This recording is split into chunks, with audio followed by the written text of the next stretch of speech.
Alright guys, welcome in. This is Tony K with UGSM, Utopian Games, Sales, and Media. And today we are going to talk about the mythics that we know about so far, coming to us in Kamigawa Neon Dynasty. This is a set that is to be released here in just 13 days on February 18th. It is our return to Kamigawa, a set that a lot of Magic players have been asking for a lot of years. And we're finally going back. Now, what I'm going to tell you guys is that this series is not going to look at every single card. I'm going to do mythics, and then we'll figure out what we like from the rares, and we'll go from there. So today's video, mythics. And only 18 mythics. Thankfully, it's going to be a little bit quicker of a video in that case. So, some things we see right away. They brought back the legendary Dragon Spirit cycle. Good for them. Of course, they have it when it dies, choose something. We'll talk about the Dragon Spirits, and we'll rank all of them, including the ones we've already got, a little bit later in another video. Just going through, though, we see that we get some very interesting looking cards, just by the art. I mean, I love the art in this set. You see, we get to the end there pretty quickly. Now, I want to talk about a few cards specifically, and we'll start at the bottom. Let's start with Tezzeret, Betrayer of Flesh.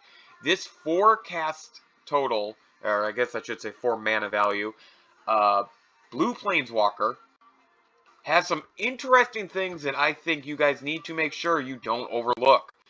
So, comes in with 4 loyalty counters. It's +1, says draw 2 cards, then discard 2 cards unless you discard an artifact card. So you can already tell Tezzeret's back up to his artifact-loving ways. -2, target artifact becomes an artifact creature. If it isn't a vehicle, it has base, power, and toughness for 4. So if it's a vehicle, I'm assuming it's going to get its normal power and toughness that's listed. And -6, the ultimate, you get an emblem with whenever an artifact you control becomes tapped, draw a card. So it's not may draw a card, it's you will draw a card. And that is only 3 turns. After you get this out, you can set off that ultimate. So by turn 7, in a just 1 land per turn, 1 ability per turn setup, turn 7, you could be setting this off to really do some damage.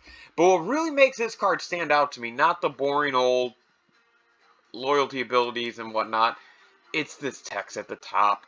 The first activated ability of an artifact you activate each turn costs 2 less to activate. A lot of activating word in there. But what do they mean? Pretty simple.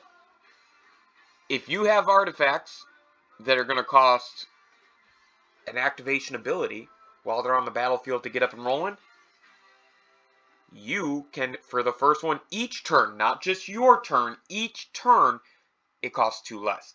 And it does not say anything about reducing it to 0. There's no, I mean, this is a very good, that sentence is very powerful. That's all I wanted to point out about this card. Especially when you look at everything else about this card, synergy with artifacts. So keep your eye out. Tezzeret, Betrayer of Flesh. I really, really like that card. Probably my favorite of the Planeswalkers in this set. Wandering Emperor was okay. Tamiyo completed Sage. You know, we're getting Phyrexian mana back in a different way. I thought that was really cool.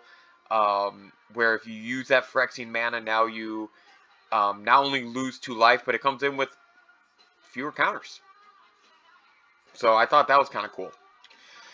The other cards from Mythic that I want to talk about. Nashi, Moon Sage's Scion. Rat Ninja. So ninjas are back. I have one of my closest friends.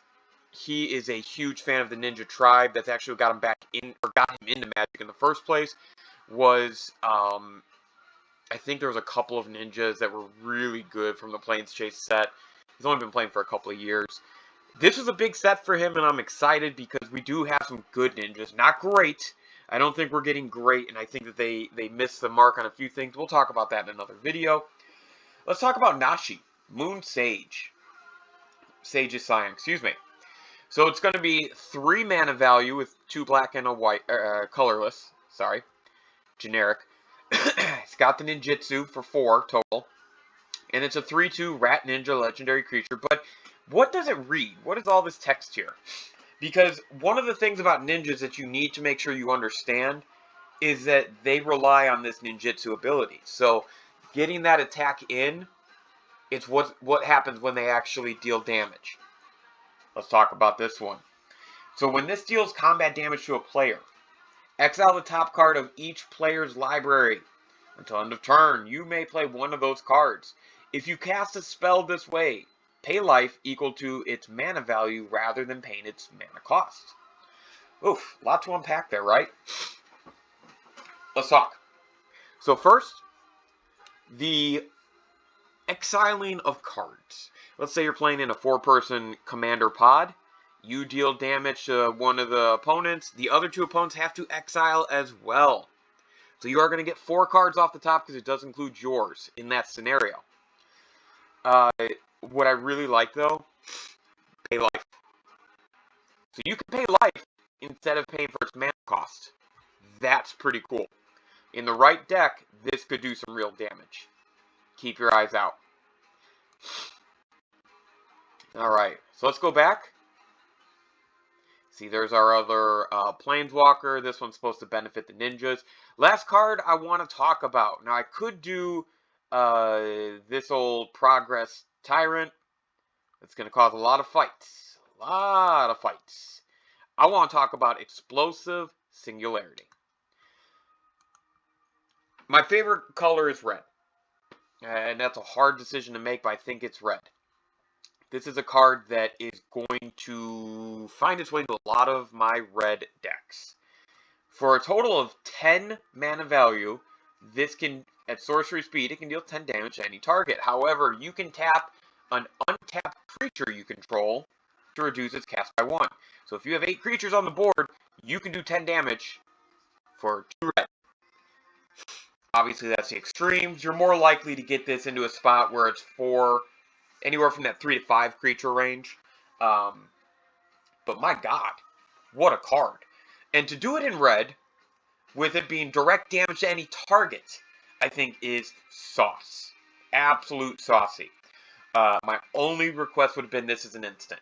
But I think that breaks the card. I hate to use the B word around here, guys. You know I do. I think that making this instant would have broken the card. Although, if you do instant, wouldn't you then have to exile it from the game? I feel like you'd have to. I thought that was really cool. Now, overall, these 18 mythics that we got on the screen here, I think they're pretty good. I think that they did a